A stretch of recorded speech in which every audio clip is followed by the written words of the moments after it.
اللہ اللہ اللہ اللہ اللہ۔ عمر کا زمانہ ہے، آپ جانتے ہاتھ میں کوڑا رکھتے تھے، تو آپ جا رہے تھے، ایک شرابی تھا، ہاتھ میں اس نے بوتل شراب کی پکڑی تھی، گلی کا موڑ کاٹا اس نے تو آگے حضرت عمر نظر آئے۔ حضرت عمر تو موقع پہ سزا دیتے تھے، ہاتھ میں درہ پکڑا ہے تو اس نے دل ہی دل میں کہا مالک عمر کے قہر سے بچا لے، پکی توبہ کرتا ہوں آج کے بعد شراب نہیں پیوں گا، اور جلدی سے وہ شراب کی بوتل بکل میں بغل میں دبا لی۔ حضرت عمر بھی سر پہ پہنچ گئے اور جھڑک کے کہا کہ یہ تیرے پاس کیا ہے؟ تو ڈرتے ہوئے کہا حضرت سرکہ ہے۔ تو عمر سے کہا نکال، تو جب نکالا تو واقعی سرکہ ہو گیا تھا۔ جو رب شراب کو سرکے میں بدلنے پہ قادر ہے، وہ رب گناہوں کو نیکیوں میں بدلنے پہ بھی قادر ہے۔ تو اس کے در پہ کوئی آئے تو صحیح، جھولی پھیلائے تو صحیح، ہم تو مائل بکرم ہیں، کوئی سائل ہی نہیں، راہ دکھلائیں کسے، راہ روے منزل ہی نہیں۔ کوئی اس کی دہلیز پہ تو آئے، اس کی چوکھٹ پہ تو آئے، بلکہ اس کی رحمتیں تو بہانے ڈھونڈتی ہیں۔ بشر حافی ایک بہت بڑے شرابی تھے اور زندگی شراب کے نشے میں دھت گزرتی تھی۔ ایک دن گلی سے گزر رہے تھے، کاغذ کا ایک ٹکڑا دیکھا، اس پہ رب کا نام لکھا تھا۔ یار بندہ گناہ گار ہو بے ادب نہ ہو، گناہ گار ہو بے ادب نہ ہو۔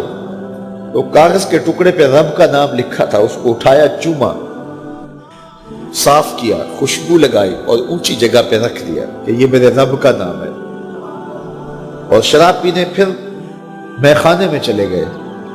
وقت کے ولی کو الہام ہوا، جا ڈھونڈ بشر کو اور میرا سلام دے اور اسے کہہ کہ تیرے رب نے تیرے سارے گناہ معاف کر دیے۔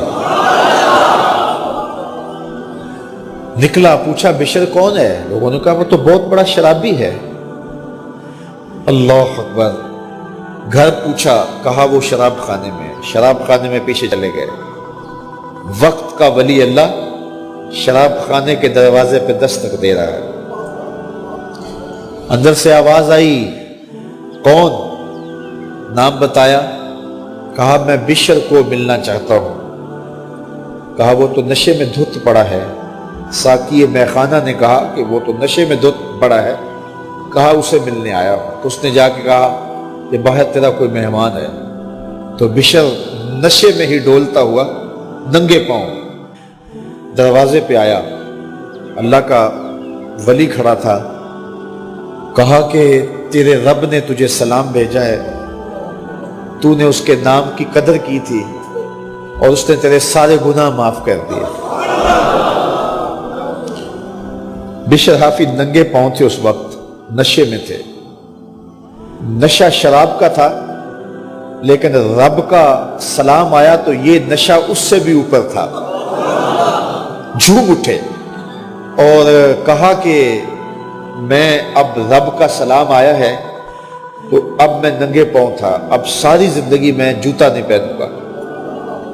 عربی میں حافی ننگے پاؤں والے کو کہتے ہیں، تو بشر حافی کو بشر حافی اس لیے کہتے ہیں کہ وہ ساری زندگی پھر برہ نہ پا رہے، انہوں نے کبھی بھی جوتا نہیں پہنا تھا، زندگی بدل گئی، لیکن پاؤں میں جوتے نہیں پہنتے تھے کہ میرے رب کا سندیسہ جب میرے نام آیا تھا، میری جب تقدیر بدلی تھی، میرے رب نے جب مجھے محبت نامہ بھیجا تھا، مجھے سلام بھیجا تھا، پیغام بھیجا تھا، تو میرے پاؤں میں جوتا نہیں تھا۔ تو بشر حافی جوتا نہیں پہنتے تھے، تو رب نے کرم یہ کیا کہ بشر حافی نے گھر سے مسجد میں جانے کے لیے جو راستہ اختیار کرنا ہوتا تھا، اس راستے پر جانور گوبر نہیں کیا کرتے تھے، جانور لیت نہیں کیا کرتے تھے۔ یہ بشر حافی کی گزرگاہ ہے۔ ایک دن ایک شخص آیا تو جس راستے سے بشر حافی گزرتے تھے تو وہاں کسی جانور کا گوبر پڑا ہوا تھا۔ تو اس نے بلند آواز سے کہا ایھا الناس، لوگوں سن لو، بشر حافی انتقال کر گئے۔ لوگوں نے کہا تمہیں کس نے بتایا ہے؟ کہا یہ گوبر پڑا ہوا ہے، اس کا مطلب ہے کہ آج بشر حافی اس گلی سے نہیں گزریں گے۔ تو جب پتہ کیا گیا تو حضرت بشر حافی کا واقعہ انتقال ہو گیا۔ کوئی سچی توبہ کرے تو صحیح، کوئی اس کی دہلیز تو آئے تو صحیح۔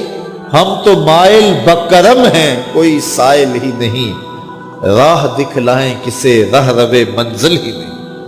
کوئی جھولی تو پھیلائے، وہ تو کریم ہے، اس کی تو رحمتیں آواز دے رہی ہیں، یا ایھا الانسان ما غرک بربک الکریم، او بھاگے ہوئے انسان آجا پلٹ کے، تیرا رب بڑا کریم ہے۔